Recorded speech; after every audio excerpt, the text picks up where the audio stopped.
And we're back for part 4 of our interview with Laurie Lee Hall.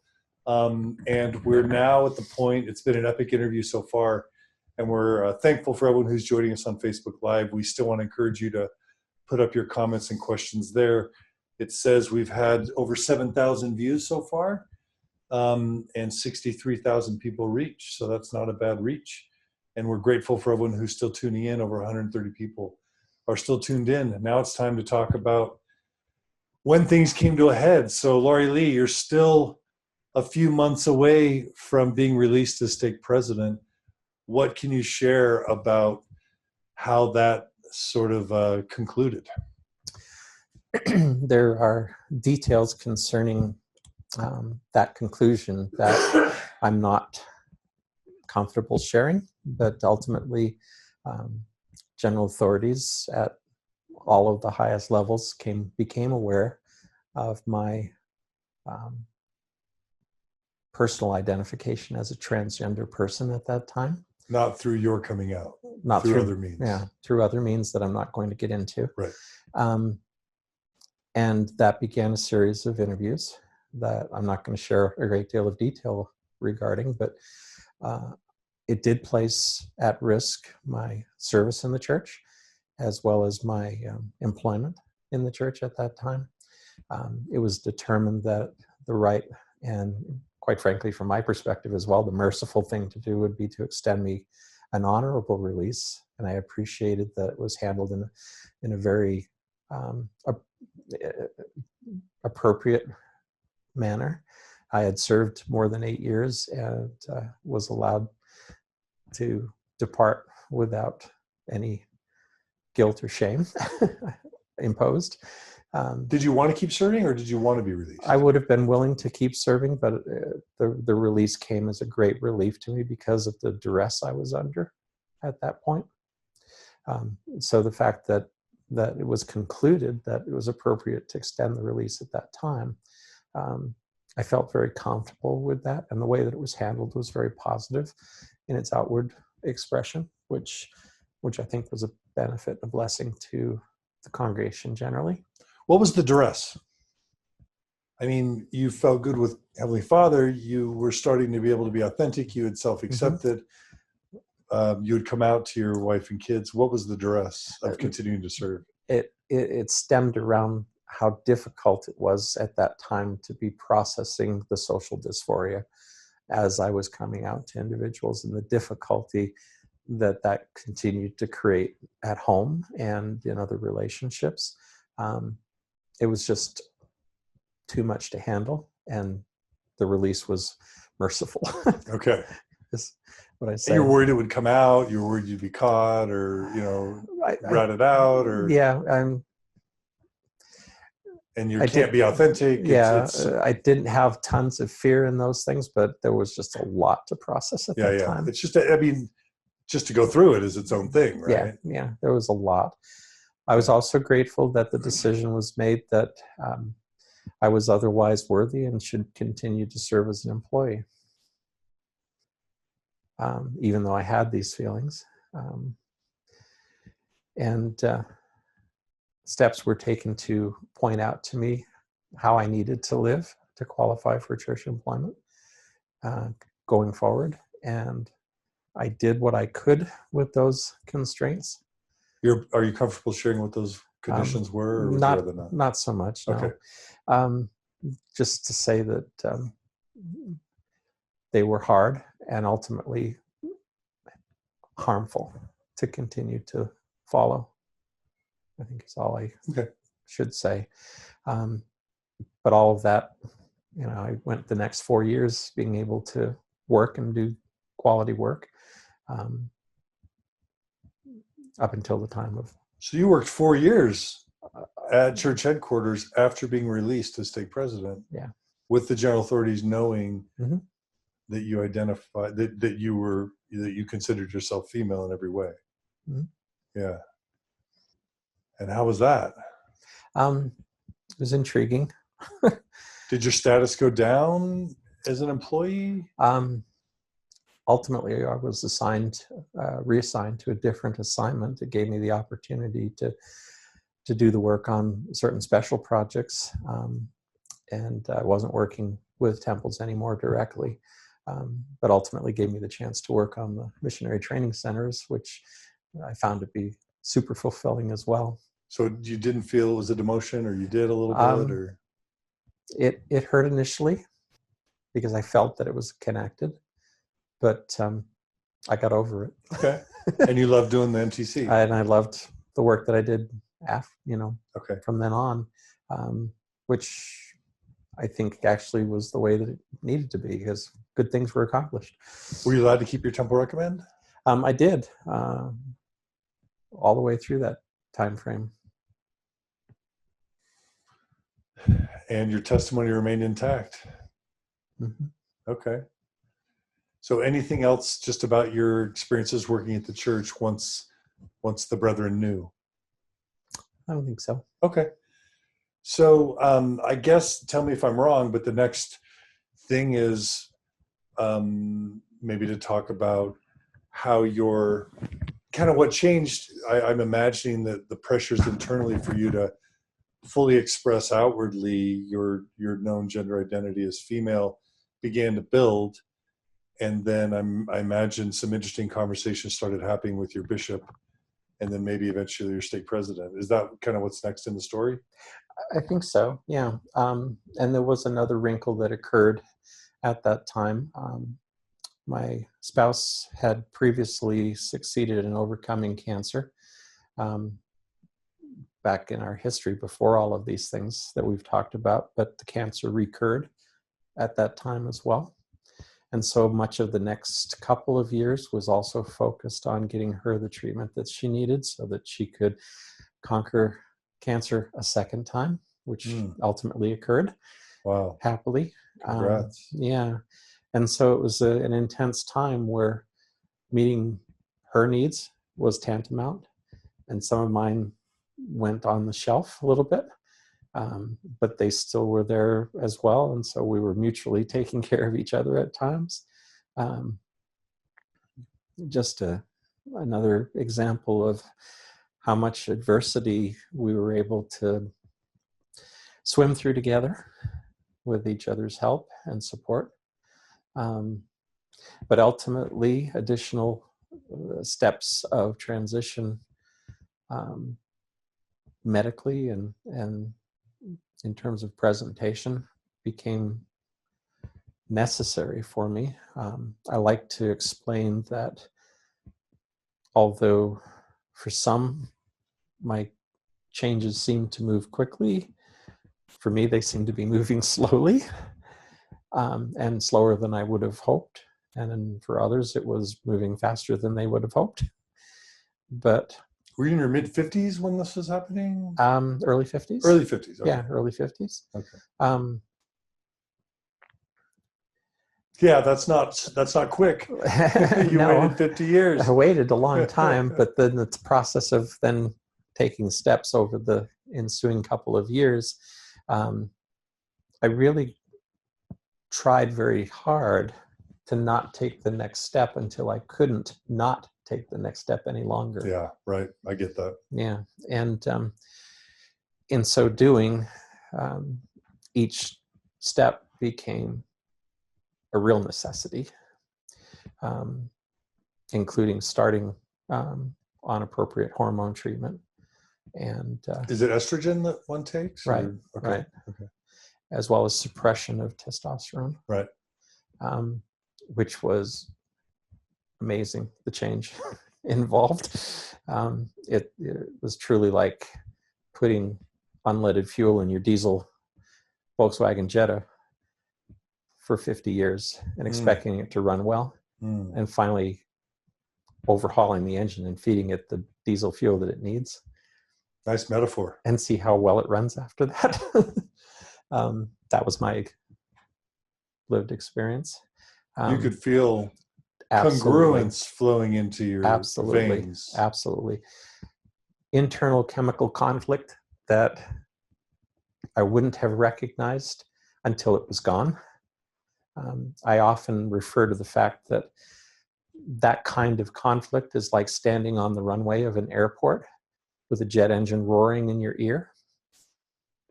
And if you do that long enough, your hearing's dulled and you become accustomed to it, even though it's so loud you can't think. But you don't notice it after a while until somebody shuts the engine off. And suddenly there's that peace and quiet and the opportunity to start to appreciate things beyond the deafening sound of the jet engine. Absolutely. Love that metaphor. And I began to experience life that way. And how was that for you? Extraordinary. Words can't describe being relieved of the conflict and having the beauty of life opened up to me. It really, in my impression, it affected every interface I had with everyone. Every experience that I have is experienced through new eyes. The intellect is still there, is the same, but it's as though the heart has been completely changed and set free. I'm so happy for you. Thank you. So I'm guessing that as you more and more in this timeline are feeling comfortable expressing outwardly as female and even beginning hormone treatment, I'm guessing that might start to put pressure on the terms of your employment. But you don't need to necessarily talk about that, or your membership or your relationship with church leaders. So what, if any of that, is important to tell next in the story? Yeah, I think my own belief as I was walking that walk was that, for example, taking the step to begin medically treating my dysphoria with hormone therapy was a medical necessity, as important as it was for my wife to receive radiation treatment to cure her of cancer. That in reality, no judgment should be offered to a person who's receiving competent medical attention from those that are skilled in treating the diagnosable condition of that individual. Nor would anyone really want the liability of telling someone, don't do that, even though it's going to save your life, improve your health, give you a greater quality of life, any of those outcomes. But don't do that, because I don't think I like that for you to do that. And whether go ahead. It became for me an absolute medical necessity. And so I took the step with the support of my spouse, who very quickly saw the changes, the positive changes to me. And she realized that we had done the right thing. That must have been a relief to get that support. Yeah. Yeah, because, and I'm uncomfortable talking about this medically as if it's an illness, because when you invoke the analogy of chemotherapy, it's treating cancer. You're not treating a sickness, you're actually getting well. Mm-hmm. But I think of SSRIs that a depressed person might take to help them feel better. It's the same. And you're absolutely right. I wouldn't want anyone to think that I consider being transgender as an illness. Right. That's not the case. I was using the analogy simply to point out that those things that are of medical necessity aren't subject to the judgment of others who aren't the individual and their physician. Sure. We should celebrate you're getting well. Yes, feeling better. There should be a respect for that. There should be celebration for that, if the outcomes are as positive as the outcomes have been for me. So as I traveled that part of the journey, I felt no I felt nothing inappropriate. I felt no guilt or shame as a result of it. It was liberating, and I was able to live a fuller and more joyful life. So when did things come to head with your leadership? And how? When I reached that point that I've described earlier in earlier segments of live authentically or perish, and that was in May of last year, it became apparent to me that regardless of the risks, it was time to start placing those other identities on the altar and begin. That's May of 2016. Right, and begin to live authentically true to my core identity as a woman. That meant, among other things, somehow helping my ward and stake family to know that this had been occurring and was going to occur going forward, and to seek understanding with regard to that. I ultimately did that a year ago in a fast and testimony meeting experience. You had a Savannah experience. I did. I had a Savannah experience.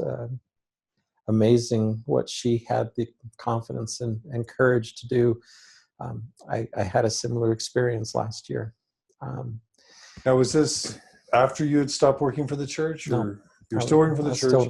Still employed. And when you were attending church, were you presenting as male? I was presenting as male on that day. Okay. When I stood in the context of a testimony meeting, explained my experiences in a very much shorter version of what we've just talked about. Not a 4-hour version. Testimony? No. And let the members know that this was my truth. What a powerful moment. That takes courage. It did, but maybe not if you're... I look at it as when you're at the point of authenticity or perish, you do what you have to do. I had spent a lot of my life doing what I had to do to be accepted. And I finally reached the point where I had to do what I had to do to be authentic, not accepted. And if those who heard the message chose to accept as well, good. If they didn't, I'm sorry. But I had to live authentically from that point forward. So my presentation at church from that week on, from the following week on, was as female. So for over a year, you've been attending your ward presenting as female? Yeah. Okay. Yeah. And was that the point where your full presentation transition occurred, where from then on, in all aspects of your life, you would present as female, or most? Nothing happens with the snap of a finger. Right. Yeah. So there were several weeks where my presentation everywhere but at work. Oh, right. Was female. Including with kids and grandkids? Absolutely, yeah. Okay. Yeah, and had been the case with them at home beforehand. But ultimately, the same urgency or necessity to live authentically was also true at work.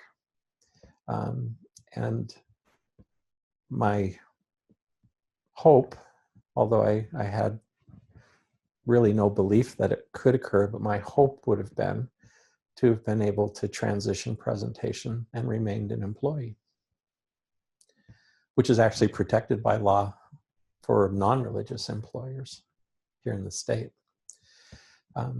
Those discussions took place, and circumstances arose that made it evident that that transition and living authentically would not allow me to continue to be an employee of the church. So as far as you know, no one's ever transitioned their gender presentation while a church employee? I'm not aware of it. Okay. I would have been happy to have been the pioneer. The pioneer! Because I felt that I still had much to offer, and even more to offer now. relieved of the baggage of the conflict that I had felt. And to pave the way for others. As well. Yeah, but it wasn't to be. It wasn't to be. Fortunately, I had reached a point where, with 20 years in, that I could take retirement and was vested in benefits and so forth, was able to depart. Many transgender individuals lose their employment at points in their life where they wouldn't have those levels of security. And that is a huge challenge and issue. That's why I think the state's protection of employees put in place in March of 2015 that allows gender presentation transition to occur without any threat of losing employment is such a valuable law. Part of what was termed the Utah Compromise.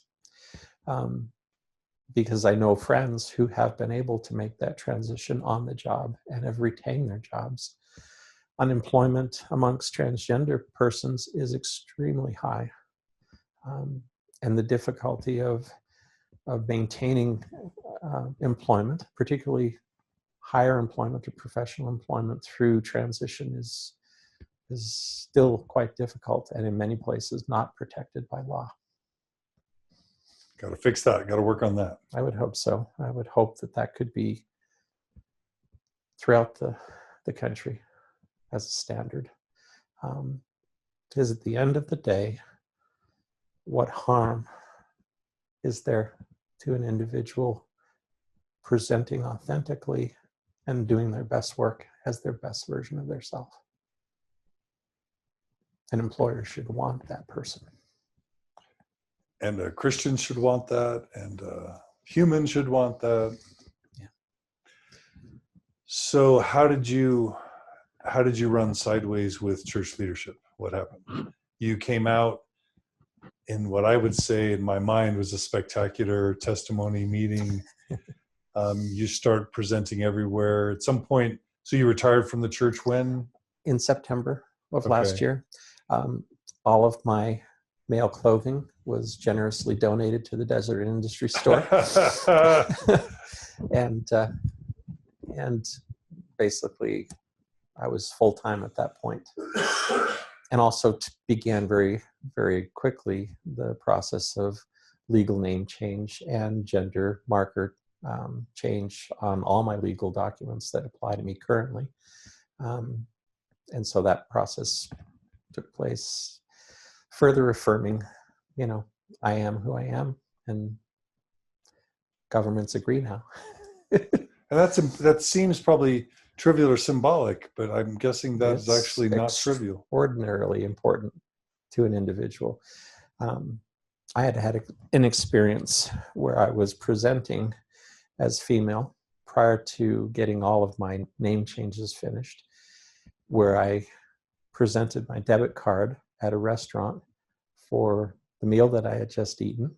I was presenting as female, and up until the moment the manager of the restaurant looked at my debit card and saw my birth name, which outed me as transgender.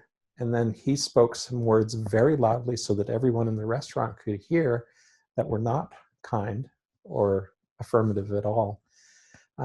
So it was hugely important to be able to get all of those documents that we use day to day and take for granted, to have the correct name, to have the correct gender marker, to not put myself at risk of shame or ridicule, at least, or actual other physical health risks on the bad side. Excellent. Okay, so then how did things go awry with your local leadership? This isn't because it's so recent and fresh, it's not something that we're going to delve into an enormous amount of detail on. No, whatever you want. But going back to the meeting a year ago where I came out, the observation is that, and this is really quite remarkable how this occurs, fellow board members sitting in the same meeting, in the same room, had completely diametrically opposite experiences with the words that I spoke. Some people expressed to me great love and support, appreciation for the words that I spoke and for having the courage to come out and be able to speak authentically. I had people tell me it was the most spiritual sacrament meeting they'd been in years. But there were others in the room at the same time who felt the exact opposite, that it was entirely inappropriate, that it was detrimental to them and to their families. And those people didn't come to talk to me about it, but spoke to church leaders instead. I don't blame them for the way that they felt. I feel sad that that was the result, when I know that others felt a very positive thing come out of it. But it's a fact of life that occurred. Unfortunately, I think, just to summarize, in the following year up until now, there are, because I took it upon myself to do this journey and make this change in the place where we've lived and been known and been prominent for over 20 years, because it occurred there for all to see who knew me when, and who had looked to me for that example that they expect from their church leader. For that to occur in front of everyone elicited two very strong responses: deep love and respect on the one hand, and angst and pain and anger on the other hand. And ultimately, those in the second category who were feeling anger and pain had voice within our stake, and it was determined that disciplinary council should be held, and the result of that council was excommunication. And so I guess what I'm hearing you say is that members of the ward and stake, and eventually leadership, became increasingly uncomfortable with you presenting as female. Some did. Some did. But some enough didn't. people did. And apparently enough people and did. Enough people empowered did, to where I imagine, and I'm sensing you don't want to talk about those conversations. But were you in dialogue with leadership over this? Were you trying to of course explain to them what was going on with, of course, and what you were feeling, and what doctrine was, what your feelings were, what the policies were, all trying to strike a compromise? All of the above. And the sad thing for me is that I truly feel that people who had influence and could teach love, acceptance, affirmation, beyond tolerance, to embracing not necessarily the actions, but never losing compassion or empathy for the individual. And those lessons were not taught. And had they been, all of this would have been unnecessary. All of what took place would have been unnecessary. And what, as you're, and I love and respect that you're wanting to maintain privacy or confidentiality or discretion as it related to your discussions,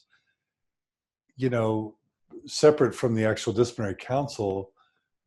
What could they say that you were doing wrong from a doctrinal or a policy perspective? You didn't have the elective surgery. I shouldn't call it elective. You didn't have any surgery. The handbook calls it elective, so that's where that term comes from. Okay, sorry. Thank you. So you didn't have the surgery. You had retained your faith. You weren't apostatizing. And there's no policy around gender expression or doctrine. So I'm just trying to imagine how they're talking to you about stop this or stop that or cut this out when you're not really doing anything wrong by church's standards? As we interpret it. And Well, are you able to describe how they interpreted it?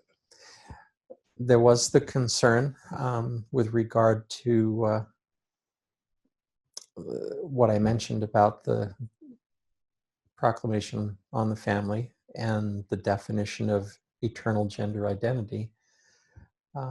We're apart on whether or not that means sex equals gender and whether sex is eternal or not.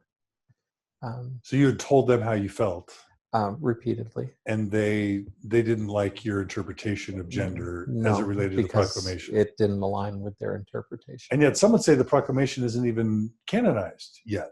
Yeah. So, I mean, that's a weird thing to have differences over, a little bit, for me. Yeah, it is for me as well. At the end of the day, to really cut to the chase. You don't want to talk much about this, is it? Well, no. Or you want to it really was very difficult to explain what I had done wrong. For them? Yes. Did they try? I think so.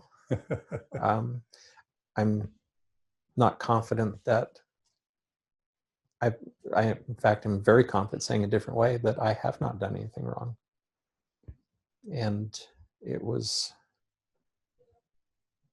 surprising to me and to many others that the action that was taken was taken. Did they give you ultimatums? I was told prior to the disciplinary council that I had two choices. I could resign, write a letter and resign my membership in the church, or I could detransition and live again as male. Those were my two choices. And how did those choices occur to you? Well, it was very quick for me to be able to say that, as I had previously explained, the medical necessity and the personal health necessity and the personal integrity issue of living authentically, of being as physically and medically and in terms of external presentation as authentic to my female identity as possible. There was no possible way I could return to living as male. And to re-subject myself to all of that conflict and pain for the sake of an appearance. And then secondly, I had no mind or there was no sense in my heart to resign from the church. I had no desire to do that whatsoever. So what if somebody were to say to you, number one, obedience? If the brethren, like, to obey is better to sacrifice, right? Mm-hmm. That if the brethren are saying to you, go back to presenting as male, that should be a sacrifice you make out of your love for the gospel and your commitment to obedience to the Lord's servants, number one. Mm-hmm. And your beliefs, are to follow the brethren, I'm sure. And then also just, what if people were to say to you what they say to many of our LGB brothers and sisters, which is just have some more faith, have some more, draw closer to Christ and the atonement. If you can just be more righteous, this can be your sacrifice on the altar. This can be your, thorn in the flesh, if you will, that has to be endured. Your thorn, thank you. You're the thorn in the flesh. I've heard all of this before. Yeah. Oh, so these were things. Oh, yes, absolutely. And it comes down to the fact that I know where I stand in God's eyes. And knowing that makes all the difference in the world. I know that He knows who I am, and I know what He knows with regard to my identity. Ultimately, after obedience, after submission and sacrifice and faith, it's incumbent upon us to live true to the light that God has given each one of us individually. And regardless of external forces, I've had that light given to me, and I am walking in faith to that truth that I've received. And that And that trumps obedience. trumps everything else. And it doesn't apply to another soul on earth. I'm accountable to God for my actions. And I'm accountable to him to live according to the light that I've received from him. And I believe that I am. And as a Mormon, it's so un-Mormon to contemplate the idea that personal revelation can trump the brethren, the priesthood leadership. Like, you know, when Hiram Page or whoever started using their seer stone and Joseph didn't like it, Joseph won. You know, I mean, it seems like hierarchy and patriarchy and obedience to authority is like the backbone of the restoration.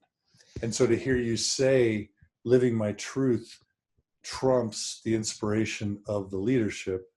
And maybe you didn't say that, right? I didn't. Okay, so talk about right. how an Orthodox Mormon can feel good about you not just simply submitting and obeying. So 2 conditions exist. Referring to Hiram Page's situation, he was attempting to use his inspiration, if you will, to influence others.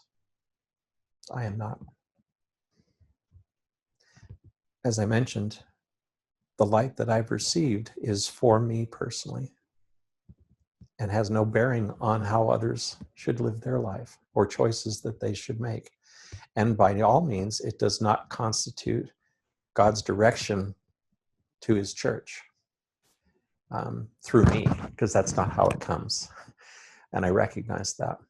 But one of the Orsons, and I can't remember which one, spoke to this topic in the later part of the 19th century, that every individual is responsible to God, accountable to God, to live according to the light that they receive, not the light that was given to their neighbor. And I believe that.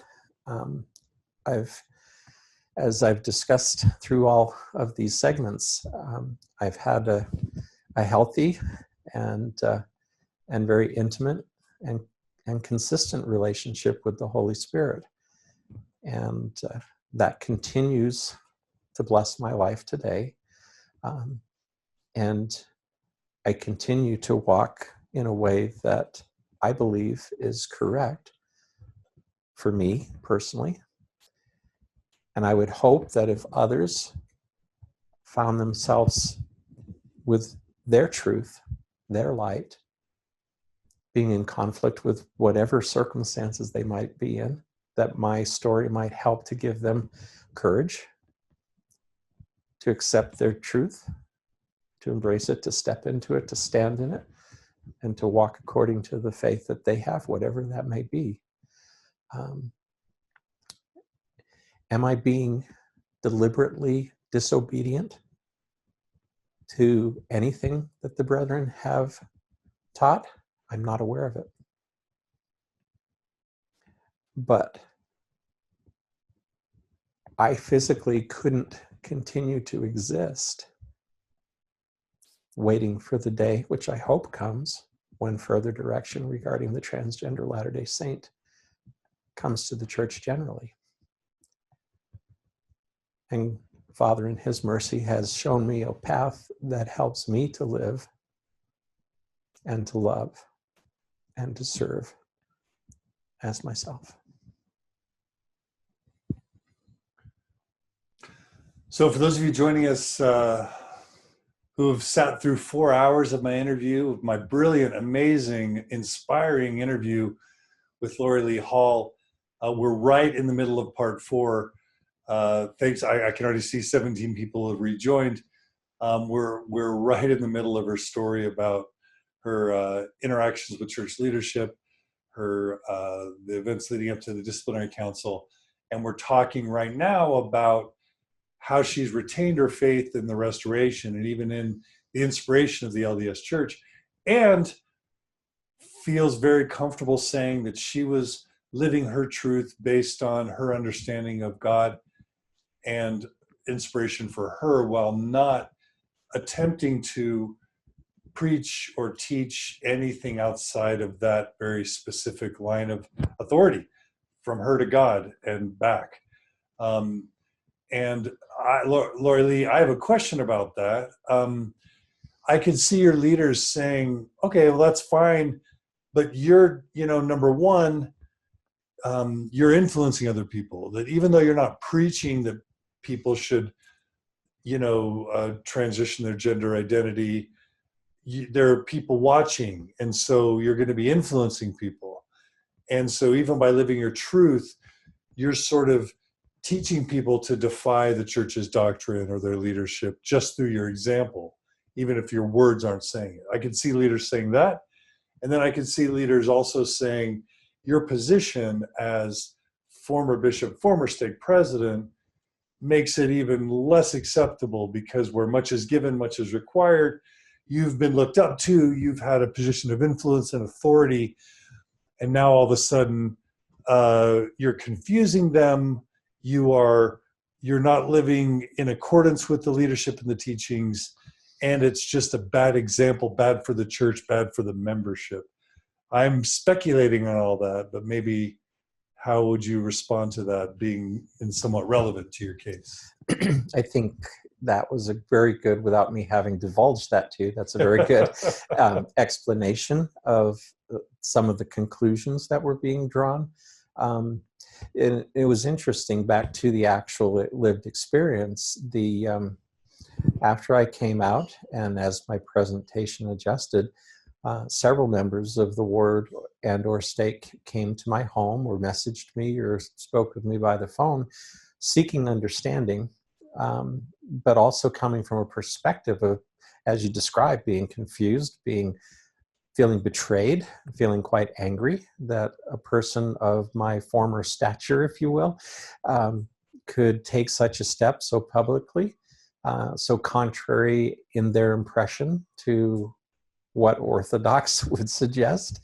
And invariably, each of those individuals that came to me with very strong emotions to discuss those things and perhaps to even pin me down on them, ultimately left, after often many hours of conversation, with greater understanding, greater compassion.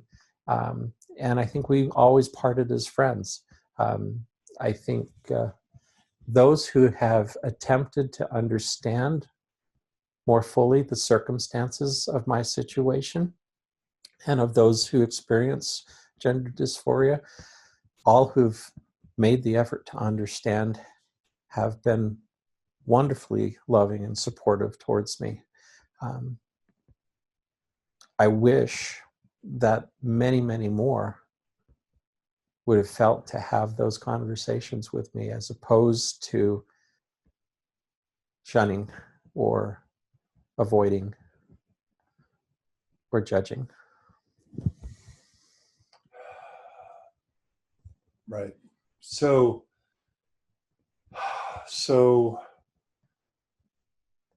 you did have those conversations, but you had to live your truth, and ultimately you couldn't submit to their conditions of going back to presenting as male. Right. And you said you had no desire, and I'm inferring that it would have potentially been fatal for you to do so. And so can you talk about how you first heard about the disciplinary council being called? What was in the letter, or what was in the conversation, and what was that like for you?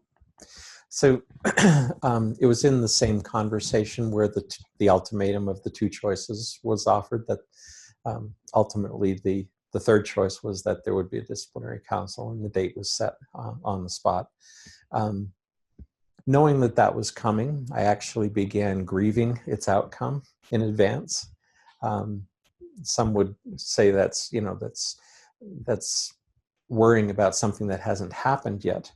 But it was fairly evident to me that if I was asked to resign my membership, that the conclusion of the council was really already a foregone determination. And so I began grieving the loss. That's a really good point. And it's very common in my disciplinary council. That was the very first thing that the stake president started with, is resign. And I never made the connection that pretty much demonstrates that the decision had already been made. Yeah. And thank you for helping me process my own excommunication. And it's been true for everyone that I've ever talked to about their own excommunication. So the decision had already been made. The decision, and in my mind and heart, the decision had been made, and I began to mourn the loss of the privileges of membership. Now, before you were, you mean before you were? Well before, Okay. weeks before the actual council took place. And I probably seemed rather composed when the council actually took place, because I had really gone through my grieving process. And I simply came to the council with the hope that I could express something that maybe I had failed to express more fully before. That maybe would help to influence the hearts of those in the council to feel some level of understanding and compassion for my situation, and to recognize that there really isn't any quantifiable sin. And that there's really, in my mind, nothing that can change, that I can change, that will allow me to be readmitted. There should be a process, which is I change certain behaviors and I return. I don't know what those are that I could actually do. Well, when I was excommunicated, I both received a letter that stated the charges, and in my meeting with my stake president, he was very explicit. These are the things you did that you're going to get a disciplinary council for. Did you get that prior at all? I went through that process, but I'm not going to delve into the specifics of the language. But it was already apparent to me that the decision had been made. So the words on the paper, although I felt were quite inadequate to carry off a council, and particularly to act as the council did, the words were inadequate. But it was the charge was apostasy. That was part of it. Okay. That was a part of it. And I really felt that I was able to explain why I don't feel that I'm living in apostasy. But I think a lot of it came back, as you said, that there were many members of our units that were uncomfortable with my actions. I own my actions, and I'm not shy, nor am I particularly apologetic for the actions I've had to take. But I would welcome every opportunity to sit with those who are uncomfortable with my actions and help them to see what I've experienced and to understand better. Perhaps they would still walk away feeling that I had taken the wrong path. But I think there's an opportunity for a lot better understanding. That's likely to not occur, except perhaps in a very few instances. But it would be very valuable if it did. Meanwhile, I am here today sharing my story in significant detail to hopefully let my voice ripple out to others who can, through their actions or maybe through something that they see that I have done, get in a position where they can help others around them to understand our circumstances, their circumstances, if that's the case, and find a higher level of understanding and acceptance and compassion and empathy that has been my particular experience. Sure. I simply hope that these words, this message, can help, if possible, save some from significant conflict, and if possible, make those conflicts go away and make the journey a lot easier. Not going anywhere you don't feel comfortable, can you talk about, you went into the disciplinary council optimistically, hoping that maybe some hearts and minds would be changed. Can you talk about what that experience was like? Was it a court of love for you? And And what was it like to be tried, I guess, by your former first and second counselor, and I'm guessing a high council that you were very familiar with? What would you like to share or be willing to share about disciplinary councils in general in that experience that you had and your personal experience with that particular group of men? They were very familiar to me and I to them. We spoke earlier about my experiences with disciplinary councils generally, so I'm not going to go back and replow that. I mean, did you feel it was a court of love for you? This particular circumstance, a lot of love was expressed. Unfortunately, I did not feel that love. I felt a lot of hurt and a lot of pain on the parts of those in the room. And it was a very sad experience. How so? To see how much pain people were in. They were in pain. That they were in. What do you think their pain was about? I don't completely understand. And maybe that's what they're trying to get my attention, but there are many who apparently are still grieving the loss of the person that they thought I was and could no longer be. And so I was probably witnessing a significant amount of personal and collective grieving going on.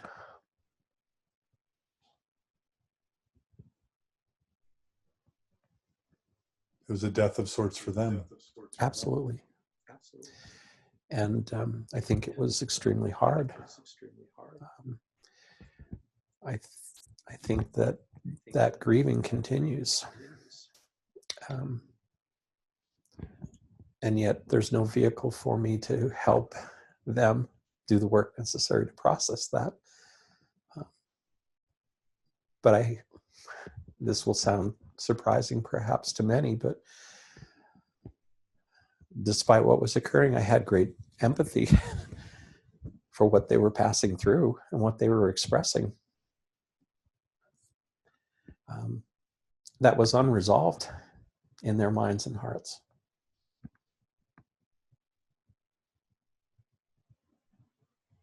And what was that like for you to be ultimately excommunicated, cut off, not only when you feel like you weren't aware of any commandment that you had violated, any covenant you had violated, but it was a church that you continued and continue to this day to believe in? What was that like?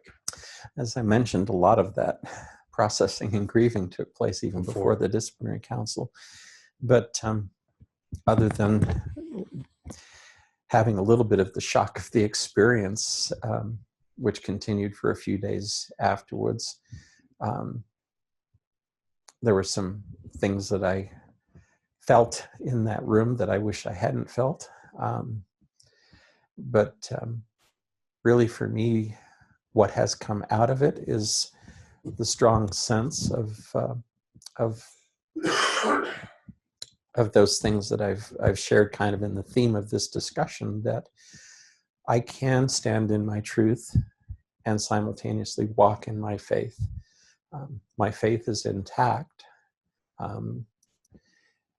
in terms of having faith and testimony in God the Father, His Son Jesus Christ, in His atonement, in the ministry of the Holy Ghost, in the reality of the covenants that I've made with my Father, in the relationship I have with them, and the way that has blessed my life and enabled me to bless others' lives. I have great faith in those things that is untarnished by the results of these actions.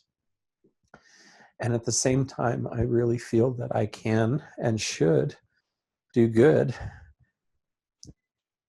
in the walk as I go forward,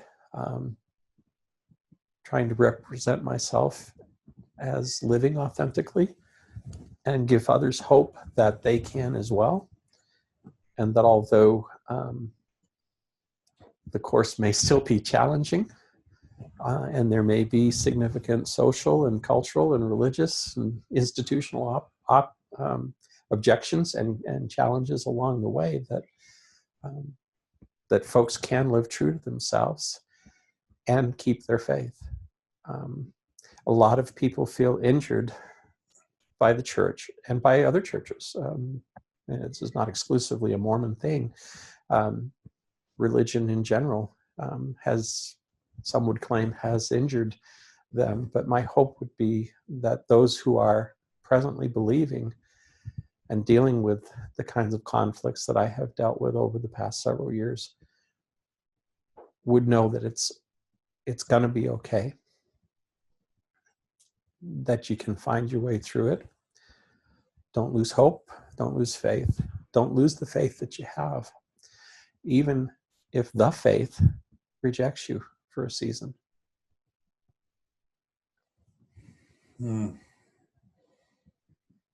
I'm simultaneously inspired and conflicted. I really admire your faith, and I love this story so much. And I've long believed and have heard people say you shouldn't have to choose, for example, between the person you love and your faith. And I've also heard people say, well, I'm sort of feeling from this conversation that you shouldn't have to choose between your wholeness, your gender identity, your truth, as you like to say. You shouldn't have to choose between that and your faith, right? I agree. You shouldn't have to. Right. I believe they should coexist.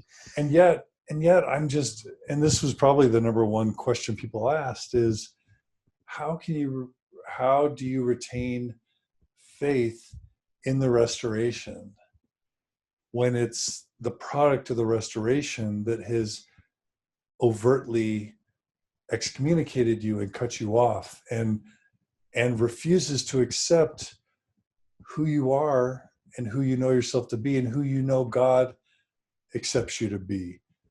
Why, for so many, they don't go through this epic journey you've been through.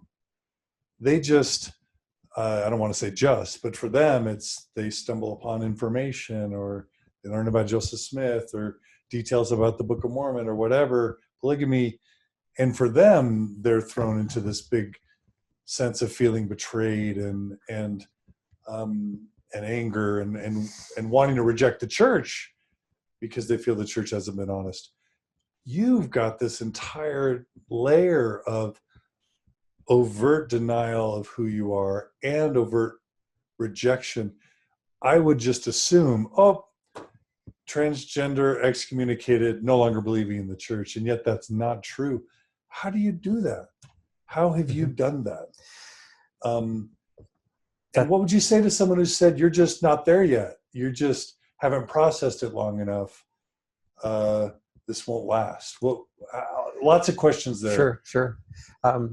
I promise those, kind of working your thoughts backwards, I promise those who might think that I haven't processed this sufficiently. There's been a lot of processing going on for a very long time on these subjects. And I guess I've been careful to indicate that my faith and trust is in deity, is in the ministry of the Savior and of the Holy Ghost, and also in the covenants that were offered to me through the vehicle of the LDS Church that I made not with the church, but with God. As you spoke, John, as you kind of laid out this next scenario, it occurred to me that my sense towards the church and the fact that it was restored and that it operates as it does today is that it's not a static situation. That, yes, something happened in time. I was excommunicated, but across time, there's going to continue to be an evolution and a restoration of knowledge with regard to the things that we're talking about. I believe in that. I have hope that through the mechanism that restored many things that are precious to me, that ultimately further understanding and belief will come. Revelation, if you will, that it's appropriate to welcome people like myself in whatever way is appropriate within the doctrine of the church, and allow that to occur. I continue to associate with the church because I love many of the people who I serve with there. And I continue to serve them despite the loss of privileges of membership. You still attend? Still attend. I attend what I'm allowed to attend. Meaning you can't attend Relief Society? That's correct. Would you like to? Absolutely. I would love to be welcome there, even as a former member. I would certainly love to be welcomed there as a member in good standing. At present, are you allowed to attend Relief Society? No. You've been, okay. Although many transgender individuals are allowed by their local leaders to attend the third hour meeting that aligns with their presentation. They just don't have your history. Apparently. Or leadership. Yeah. History and or leadership. Yeah, former prominence, whatever it might be. Yeah, but it's not uncommon, about 50-50, if you will, of active attending transgender, transitioned Latter-day Saints are allowed participation in their third hour class of their correct presentation. But not you. But I wasn't. Oh, it's got to be hard after all those years of decades of service. It's heartbreaking.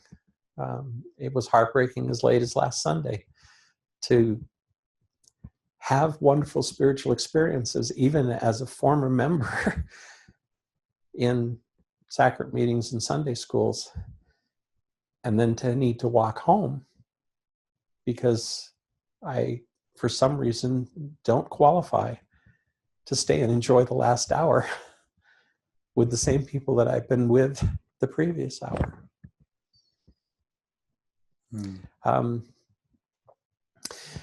How do I reconcile all of this? As I mentioned, I believe there's fluidity in all of this, and I believe that change will occur.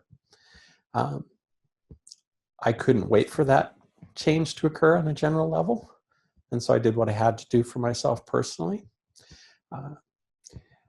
I believe that there are, within the operations of the church, already leaders at all levels who are part of that acceptance and change. And I have friends who are loved and supported in the units where they attend, which all signals to me that my circumstances, although harsh, they're not unique, but they're also not indicative of the church worldwide. Does that give you hope? Absolutely. Things can be different. There can be a place for me and for others in my situation where it's okay to live authentically, and maybe even that at some point that it would be appreciated, if not celebrated. And why not just the simplistic conclusion that the church got this wrong, is getting this wrong, lives are at stake, ergo the church is false? What's kept you from just going that simplistic binary? Because I'm not a binary person, and things are not binary. Right. So I can take both the advantages of binary, but I can also extend to others, including the church, the fact that life is not binary. I would say, yes, I have pushed the limits of some people's acceptance and tolerance of what a former leader should look like.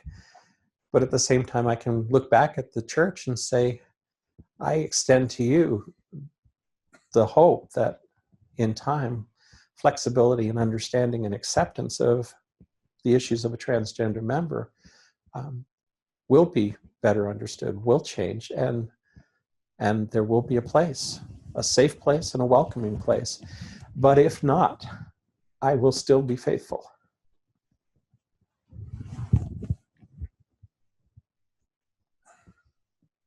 That's so powerful. So do you feel like, I think you've already answered this, but has your connection with God, the degree or the measure of spiritual inspiration, has it decreased or severed in this experience? And do you feel like the church is in error in how it deals with either transgender individuals or LGBT individuals? Do you feel like the excommunication was not what God wanted? And do you feel like the church needs to change, will to be in accordance with God's will need to change its LGBT policies or even just its T policies? Lots of questions in that conversation. With regard to my personal spiritual experiences, they continue in full force, just as they always have. People knowing that losing the privileges of church membership may also mean losing certain gifts, have asked me very specifically if I have felt the departure of the Holy Ghost, and I haven't. On the contrary, I have felt that continual presence, that companionship. That doesn't surprise me, because I feel that relationship was cultivated with good intentions and put to good purpose, and those all still exist. I think I've already explained my hope for eventual change and softening of attitudes towards those who are different, regardless of the category or label. That ultimately, as not just a church, but socially and culturally within the church, that there would be a greater level of acceptance of those who are different. I hear similar messages from President Uchtdorf and Elder Holland, that it's appropriate to include, to be inclusive. In many ways, I think current damaging actions are the result of individual interpretations and biases that don't represent the attitude of the church and how individual members get treated. There's a lot of work to do on that subject. As I mentioned earlier, even proactive teaching on the part of our local membership could have made my situation and our collective situation a much more positive circumstance, and didn't have to be what occurred. That could occur on a more general level as well, and would be a blessing to many, many souls. Lives would be saved and lives would be enriched if just that warming of attitude and inclusivity were taught more consistently, top to bottom and bottom to top. Are you comfortable saying that your excommunication was not God's will or was not what God wanted? I don't. Or a mistake. Yeah, I don't want to speak for God. He may know exactly what he's doing with all of this. I suspect he does, but I don't know. I mean, I can't say that, yeah, God revealed to me that that was the dumbest thing they'd ever done. No, I don't have that information, but I do have confidence and trust that he can take even upsetting, disturbing, tragic, bad situations and turn them for good.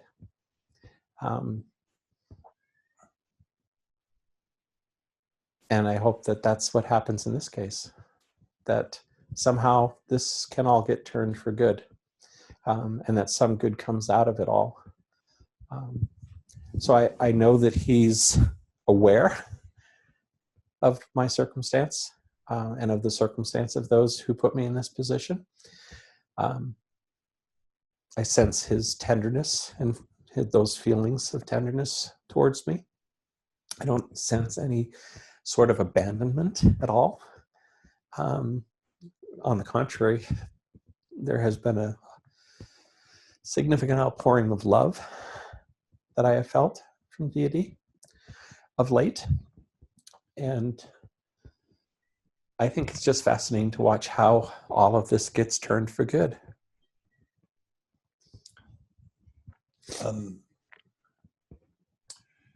As far as I have to note how difficult it might be to have helped build 40 temples and yet to not be allowed in them. Do you have any thoughts about that? I do. Honestly, there was a season that it was hard for me to look upon the temples, knowing I couldn't attend, that circumstances, even my own circumstances, that there wasn't an appropriate place for me to show up with a recommend that still said male on it, presenting as I do, and having an experience in the temple that would be comfortable to me and not significantly triggering. That was a sad end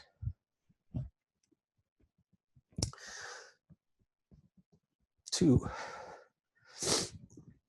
many decades of participating in temple work.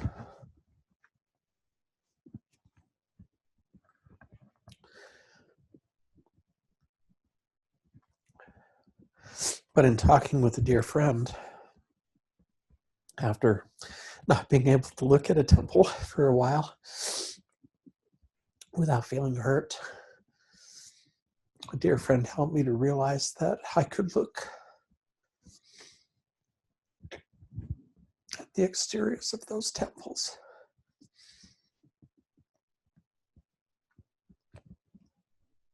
and know with confidence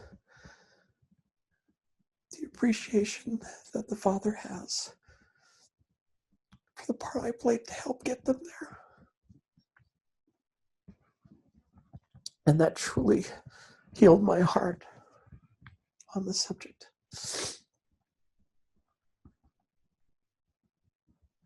Because I had a hole in my heart for a while on that subject. I can imagine that you feel a little bit better now. The healing occurred with the thought the healing occurred. Love it. Can you put together, and this is a question that came from many listeners and viewers, can you put together a set of policies or doctrines or theology that the church could realistically adopt to kind of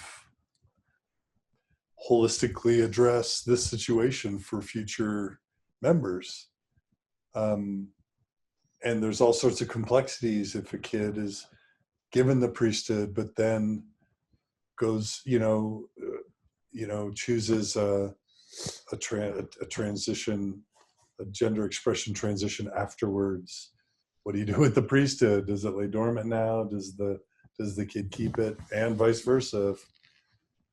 If for a trans male, do they receive the priesthood? Do you Right. just think whatever someone, and what if in the, I'm sure, extremely rare case where someone transitions to one gender and maybe transitions back, like I'm just trying to figure out what's a policy. And then there's marriage and temple marriage and Right. and the church's views on that. Can we have a trans female marrying a male in the temple? And what does it do with the church's interpretation of the proclamation of the family? is the church just in a bind, or do you see a constructive path forward that's realistic, Right. but also hopeful? So I think, first of all, I'm in no position to speak for the church, so these are my own opinions. Nor am I speaking at all critically of where the church is presently today.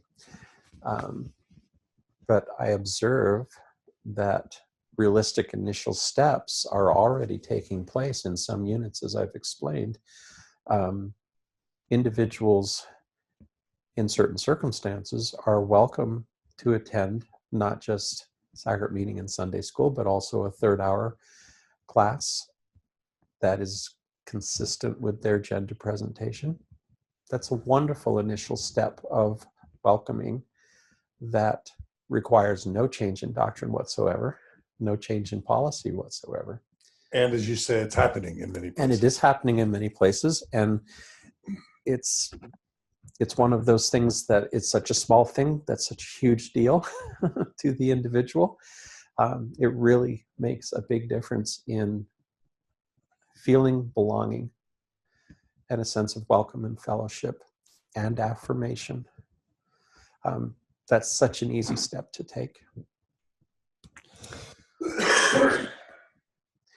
There are certain things that could go along with that, such as, in my case, if I were assigned to visit teach, I would do that in a heartbeat. In fact, I kind of do it now without an assignment because it's in my heart to serve that way, to take care of the welfare of others and to be aware of their needs.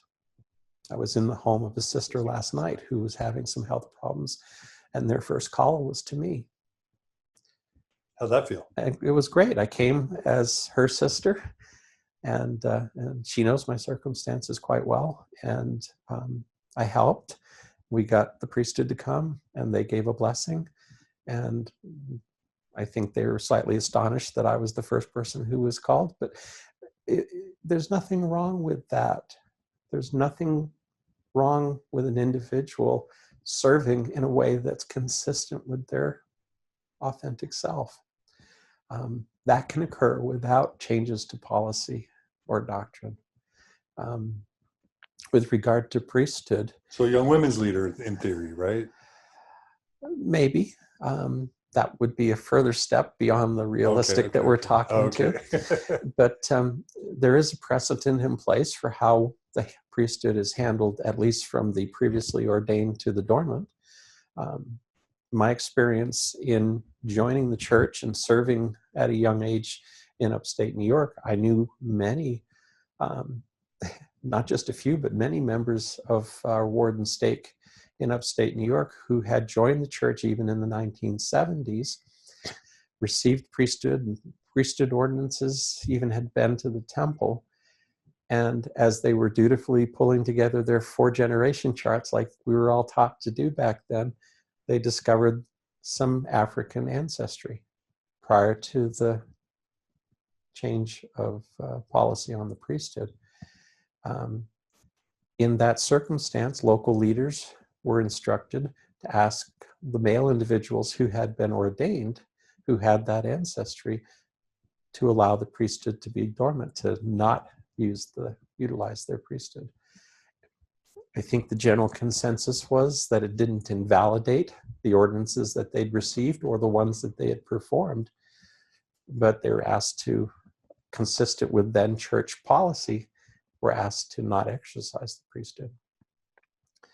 That was in essence the same explanation that I gave to our stake president when I crossed that road and said, I'm now presenting authentically as a female member of the church. And in concert with the way that was handled back then, whether you agree or don't agree that the ban, if you will, on the priesthood was appropriate, I'm talking only now about how it was operationally handled. And I'm not speaking today about whether I believe or disbelieve whether female members of the church should receive the priesthood. I'm not speaking to that at all. But in terms of operationally, how did it need to be handled in my case? Well, there is at least a precedent on how that was handled previously. And I said, President, I think the right thing to do would be to ask me to not exercise the priesthood at this point, consistent with current church policy. And he ultimately concurred that that would be the right thing to do.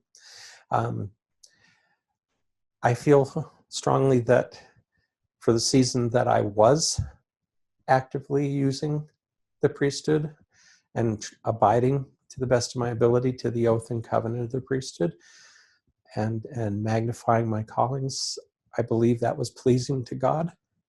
I also sense strongly that that is no longer required of me, not because I was excommunicated, but because it's no longer required of me. That, again, is my own personal sense. And it brought me peace to know that there was appreciation for what I did and a recognition that at this present time, it's not required of me to fulfill that covenant. So you're not necessarily missing the priesthood, exercising the priesthood. In that home last night, when that blessing was needed, I absolutely knew what to do. And I knew that I could have offered it, but I also knew that it wasn't required of me to do it, that others were coming who were going to do it. Do you kind of feel like you still have the priesthood? No, I know I was ordained. I know that I blessed a lot of lives with it. But it was mine. It wasn't mine. It was always his. But the authority to utilize it, given through oath and covenant, I was able to enjoy for a season when it was appropriate. And now it's not required of me. Do you have a sense for deity and gender? If God's male, female, both, a married couple, a polygamous couple, like, do you have any I guess my strong, or genderless, I should say, my strong personal opinion is that I am a beloved daughter of heavenly parents, suggesting that there's a heavenly mother as well as a heavenly father. But my witness is I'm a beloved daughter of heavenly parents. You still pray to Heavenly Father? Yes. Okay. And do you have opinions about women in the priesthood? I really haven't formed one. Been so busy forming these many other opinions. I haven't formed an opinion. And as it relates to the unrealistic future, the less realistic future, do you see a day when just priesthood goes with how people choose to identify and present, and marriage happens with, maybe even if it's always between a man and a woman, where it just becomes the church follows the lead of the person and how they choose to present? Yeah, that somehow self-identification is sufficient. Yeah. Do you see that as maybe being the ideal, even if unrealistic? I guess as the ultimate ideal and the highest of likelihoods of not realistic. It's really what we ask of everything else in society. We really ask every other entity in society to accept self-identification. More and more so that's the case, and to honor that in every aspect of life. We're moving in that direction socially and legally. That self-identification can ultimately permit you to enter the restroom where you're most comfortable and safe. and all other aspects of life. So is it unreasonable to hope for that within the church? It is certainly the ideal. But there are many, as you pointed out, many complications along the way.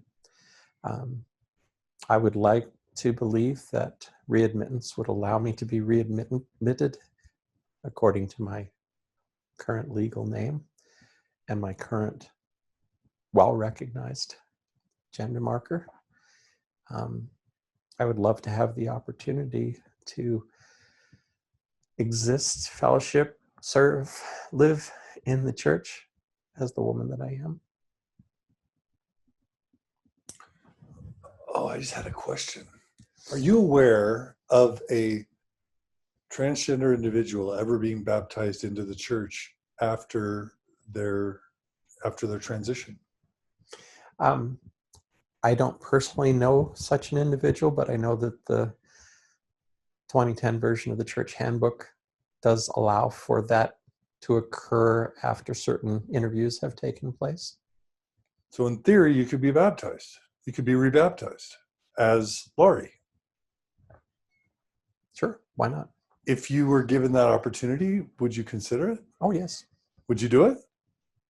Based on that, yes. And anything else that would be part and parcel of that package. Are you comfortable talking about your appeal? Do you want to, I mean, the fact that it may or may not exist? Not at this time. Okay. No problem. So, all right. So that's cool. You know, maybe there's a way for you back into the church as Laurie. Maybe that would be nice to be baptized as Laurie. I would like that. And to take out your endowments as Laurie and to sit with the women. Or have whatever adjustments the temple ordinances required, to whatever that meant. And to have a new temple name. Sure. Beautiful. I like that idea. I'm going to hope for that.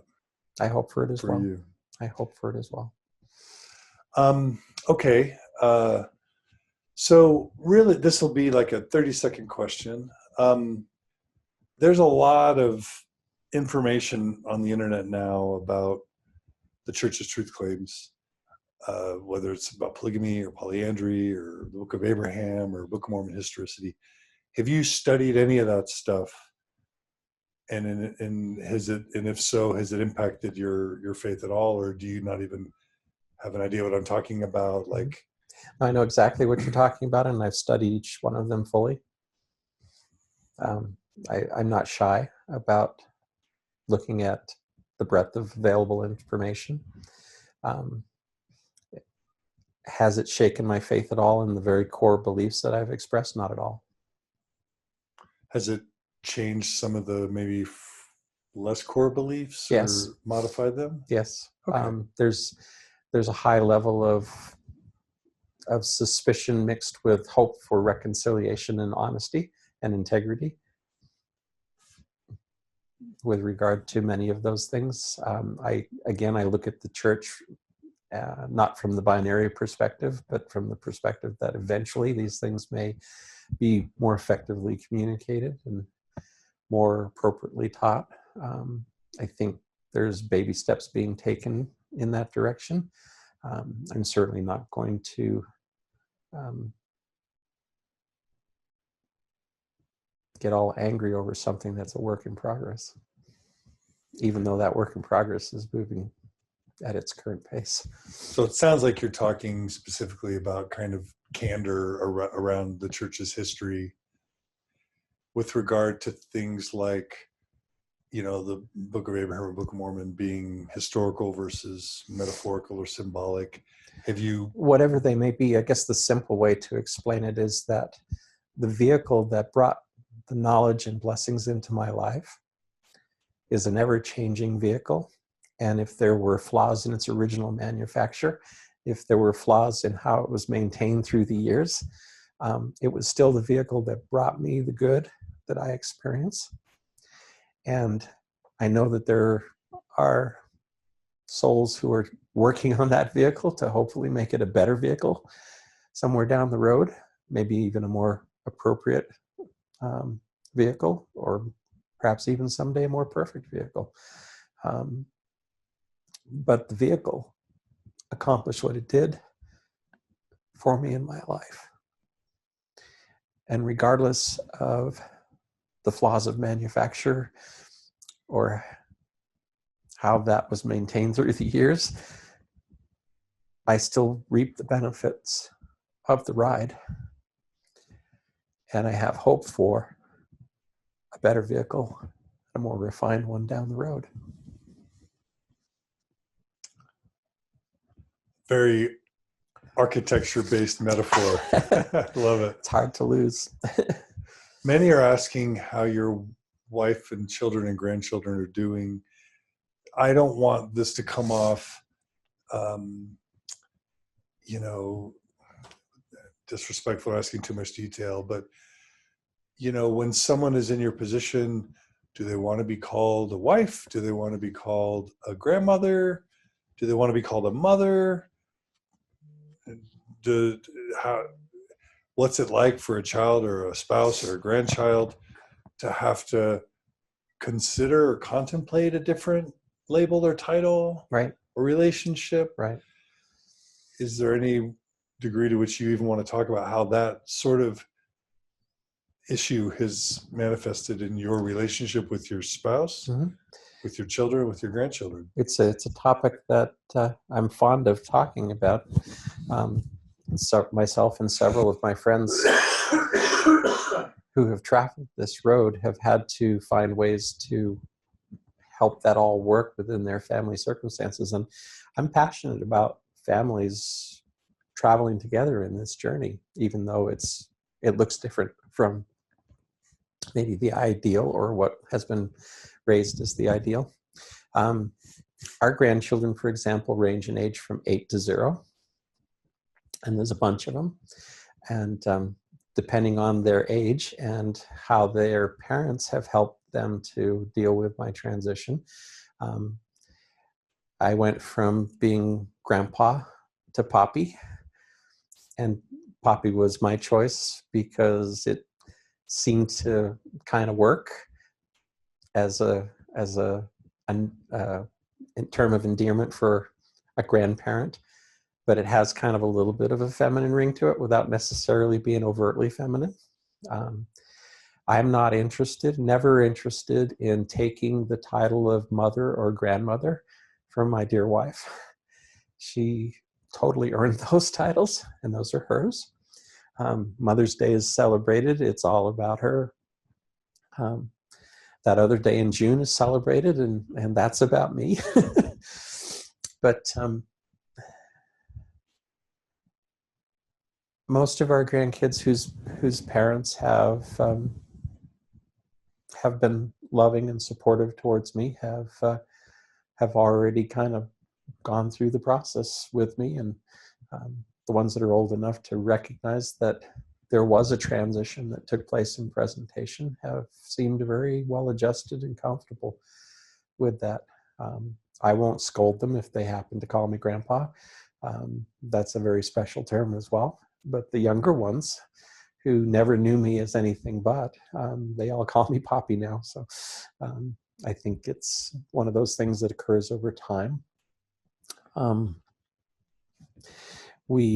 I guess that's kind of where we're at. What about children? Most of our children are very loving and accepting. I should mention, you mentioned before that I had 4 children. We do have 4 biological children, but we still have a child at home who was adopted into our family from Ukraine.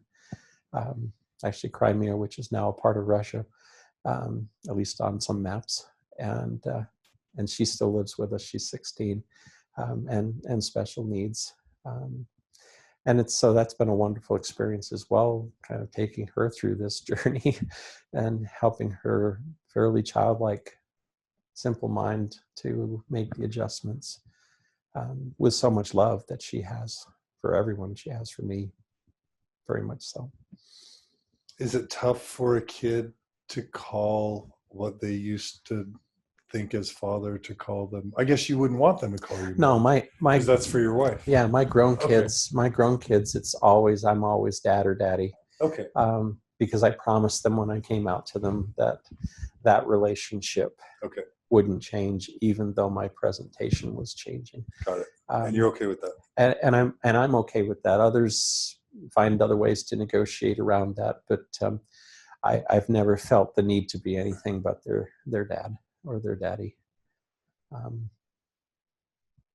Got it. And then maybe the last question, belief related, that just hit me. One of the main reasons you joined the church was because of your belief in eternal family. Yep. And you're sealed in the temple. Yep. To your wife. Yep. What do you have thoughts or beliefs or hopes or intuitions or inspirations around your eternal marriage and your eternal family? So I don't know the answers of how those things are going to be resolved. I heard on 2 occasions, and one of them publicly, President Eyring described a situation in their own family where ultimately they appealed to his uncle, President Spencer W. Kimball, on a matter relating to the nature of their eternal family. And he shared this, President Eyring shared this in the rededication ceremony of the Ogden Temple a few years back publicly. And the President Kimball, who was the president of the church at the time, advised Brother Eyring and his brethren at the time who were asking the question about the eternal nature construct, if you will, of their family, that they needed to focus on the correct concern, and ultimately that they needed to trust that Father would sort all the things out that need to be sorted out, and that it would be his confirmation. It would be more beautiful than we can imagine at this time. I gravitate to that answer because that's as good as I've got right now. That I don't know how it's going to sort out. We don't know.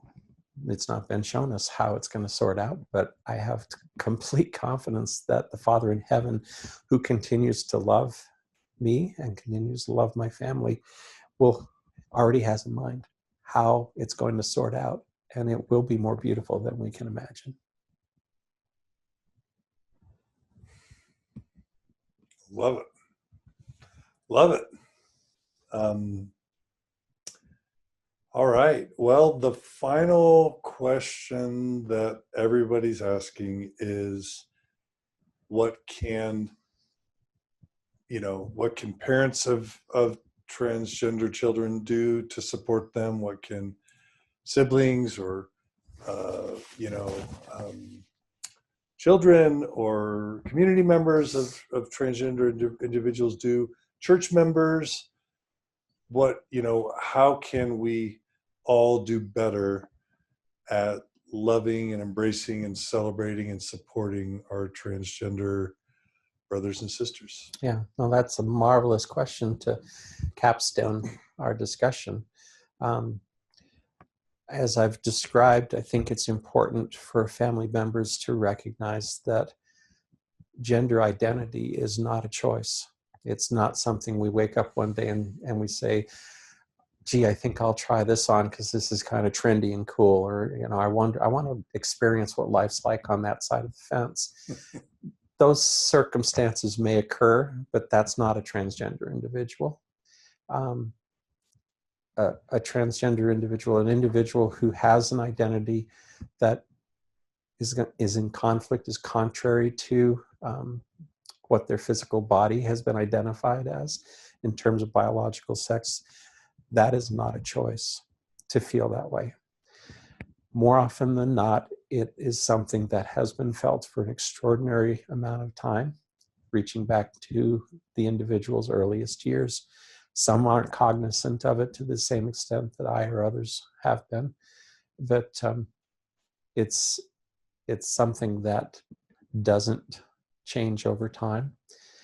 It can't be changed by any type of faith or therapy or abuse or any sort of mistreatment or best treatment, and it's not any family member's fault that an individual feels that way. It's no one's fault, and it's not wrong. Never make the transgender individual feel that they are wrong for feeling who they are. And often that will mean that those of us who are family members or friends of a transgender individual will need to take time to process, but don't project the difficulty that you're working through as a responsibility or the fault, if you will, of the transgender person. There's already more than enough feelings of awkwardness, guilt, shame, whatever they may be, to have family members not heap additional responsibility for how they're also feeling because of this. So let's avoid that. Let's find ways to be affirming to the individual who themselves may not know at their point in their journey where this is going to take them. There shouldn't be any foregone conclusion about what steps will be taken or when those might be taken. But as the individual expresses when those steps should be taken, it's a lot easier for that individual to go through that process if there is supporting family or friends acknowledging the reality of their situation and the need to take a step. No one should have to take this journey alone.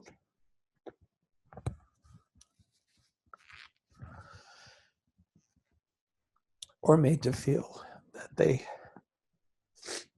need to be alone, or that they somehow need to bury all of this for the convenience or the comfort of others.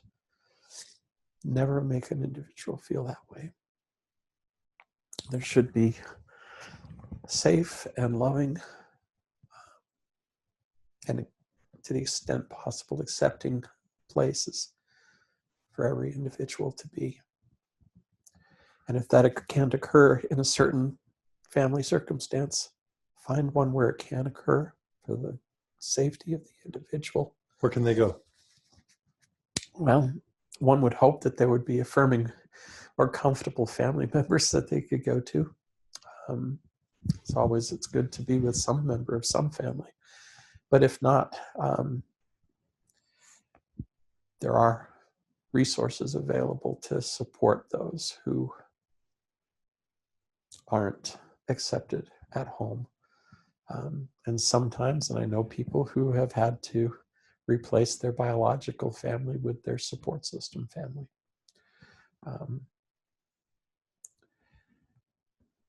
As the brethren have taught, and is so painfully obvious, it's never appropriate to turn out a young person or shun them or push them out of your family because of their gender identity. That's the sin, in my estimation.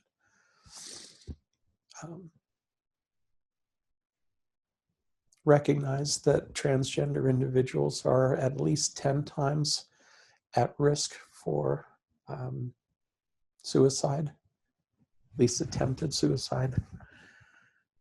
Not because being gender variant is a disorder or a disability, but because of the difficulty that still exists to be accepted in home, family, and society, and in institutions like church. That statistic needs to disappear. And 10 times more transgender individuals need to feel welcomed enough that taking their own life isn't a viable option. There's no need to even cross that bridge together. We can work diligently to change that. And professional resources? Are there well-known websites or? Absolutely, there are many good websites. There's lots of Facebook support groups. There are hotlines for those who are feeling And it's worth mentioning at the end of their rope. I know the Trevor Project is a great one for reaching, if an individual feels that they're at the end of their rope, and there's 24-hour support on those phones to help people. There are organizations here in the state that, but it's so undersized for the need. The real solution, as in so many things in society, are in the home. The homes have to become safe places for transgender persons to be. That's the solution. And expanded beyond that, the church, the workplace. I mean, there's so many places. Schools, absolutely, schools that must become safe places. Quick thoughts on bathrooms? I think we should all make use of them when we can, including after this interview. This 5-hour interview. There's no evidence anywhere that anyone's aware of the supposed sexual predator crimes that take place being ever perpetrated by, for example, a male to female individual who's transitioned or transitioning in a ladies' restroom. That those cases don't exist. There's no threat. The threat, on the other hand, is to myself, for example, if I'm required to use the men's room, appearing as I do now. Threats to you. Yes. And as soon as we get to the point where we recognize that that's the case, that self-identification doesn't create harm or exposure to anyone else, but that there's a population who have self-identified who are at risk every time they try to use a public facility, then the right laws, protections, if you will be put in place. Beautiful. All right, Laurie Lee Hall. Well, this has been such a powerful and epic and thoughtful and wise 5 hours. We still have 90 people who have stayed with us on Facebook Live. A lot of people have jumped in and out. We're really grateful for everyone who made comments and questions. Are there any final thoughts you want to share? I don't know if you know this, but in Mormon Story tradition, it's often customary for the person that I interview to sort of share a final testimony, religious or not religious, but you've shared a lot of that already. But are there closing words you would want to share with our listening audience for those who have made it this far? Endured this long. This delight. It's simply how appreciative I am for the forum to be able to speak to these issues and to my story openly, with candor, in depth to the extent that we have. It takes, obviously, a great deal of time and energy to cover the breadth of this journey, and to do so in a way that is thoughtful and respectful and appropriate.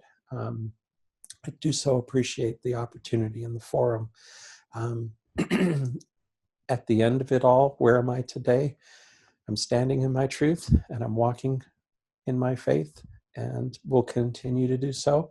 And I'm a resource to those who wish to find their truth and stand in it, and to hold on to and maintain their faith. So maybe we can share, do you want to share your contact information with people? Not now. Yeah. Well, you can now if you want. No, absolutely. I think sharing my contact information, John, that you have as these are posted would be entirely appropriate. Okay, I'll do that. And what about the future for you? What are your plans? Well, I continue to find ways to keep myself self-employed at this point, as a business consultant, business development consultant, as a professional coach. And I've also begun and have started working with the Family and Gender Variance Project that we founded earlier this year. Again, focusing on that principle of bringing gender variant persons and their families members together and in an environment where they can learn skills to speak to each other about these issues from both sides of the equation, understanding with empathy and compassion and patience the needs and feelings of both the gender variant individual and the family member, who, as we've talked about, is often going through a great deal of grieving processing at the same time.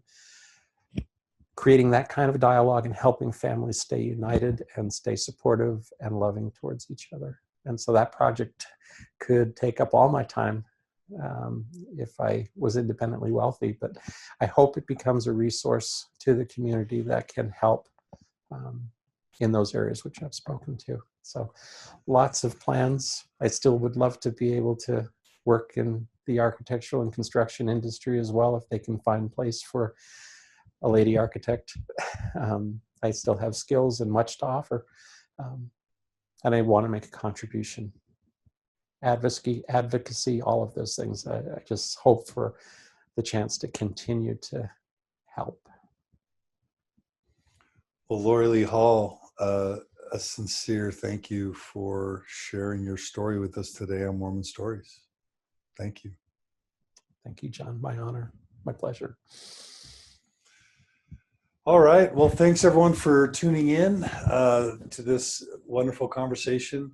Thanks to everyone who joined us online and stuck with us through the whole thing. It's been wonderful to have your comments and feedback. Thank you to everyone who is listening asynchronously. We're glad you joined us. We want to make sure everyone understands that all this work is possible through donations to the Open Stories Foundation, a 501c3 nonprofit. We're transparent in our finances, and the money that goes to the Open Stories Foundation goes to support our mission, which includes 2 full-time staff members and a part-time staff member, and lots of activities and expenses and events to support people in all sorts of transitions, including faith transitions, family transitions, marriage transitions, and all other types. So we want to thank everyone who donates to the Open Stories Foundation. You make this possible. We also want to encourage anyone who's really found value or meaning in what we do to please consider donating. You can go to mormonstories.org, click on the donate button, and just know your donations in the US are tax deductible, and they will be used 100% towards the mission of this foundation. We have several events coming up. We're having a mixed faith retreat with me and Julie Diaz-Avedo-Hanks in August in Salt Lake City. We're coming to Seattle in September. We're coming to Sydney, Australia in October, and the Bay Area, San Francisco, Oakland area in November. And we're planning our events for 2018. We have the Caribbean cruise scheduled for fall of 2018, but we still have to pick cities to visit for 2018. So if you want us to bring a Mormon Transitions or Mormon Stories retreat to your area, please email us at mormonstories@gmail.com, and we'll consider your area, because we love these events. They save marriages, they alleviate depression and anxiety in many cases, they help people in their transition, they strengthen families, bring people together, give people hope and healing, and that's what these events are about. So come to our events, and if you want us to bring one to your area, just let us know.